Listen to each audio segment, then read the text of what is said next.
sudah nak raya, nak pakai baju kebaya, nak perut kemas, tengok depan cantik, tengok tepi nipis, tengok belakang pun kemas punya kawan-kawan. Korang boleh amalkan air bakar lemak ini yang sangat bagus. Sebab apa? Sebab dia boleh cut selera. Bagi korang yang suka makan, terutamanya craving manis, bagi korang rasa macam perut korang selalu kenyang-kenyang punya rasa, lepas tu kurang selera, kurang rindu dekat makanan dan minuman manis. Sebab kalau kita selalu minum manis ataupun makanan manis korang makan, you akan selalu nak makan tak henti. Satu hari mungkin 5-8 kali you nak makan. So tak boleh lah macam ni kan. Satu lagi, bila kita minum air bakar lemak ni, dia bagi korang punya badan bertenaga.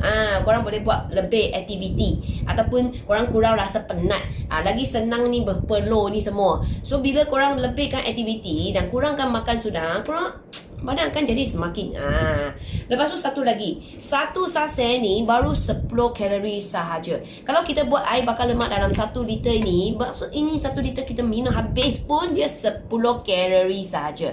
So ada cara untuk korang amalkan dengan berkesan punya. Okay, I share dekat sini. Bila boleh minum air bakar lemak ni? Selepas sarapan 1 jam kemudian. So 1 jam kemudian you start minum slow-slow.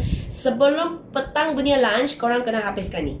Ya betul, 1 liter saja. So korang slow-slow lah minum sampai habis. So petang korang buat lagi 1 liter air kosong dan minum. So satu hari 2 liter air. Pagi 1 liter air dengan 1 sachet air bakar lemak.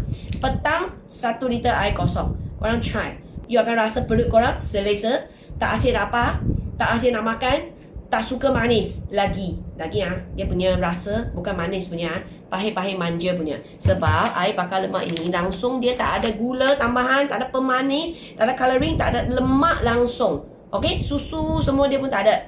Bila korang minum, rasa dia pahit-pahit manja, tapi you akan rasa semakin sedap. Hantu kopi confirm korang akan sangat suka. Memang best.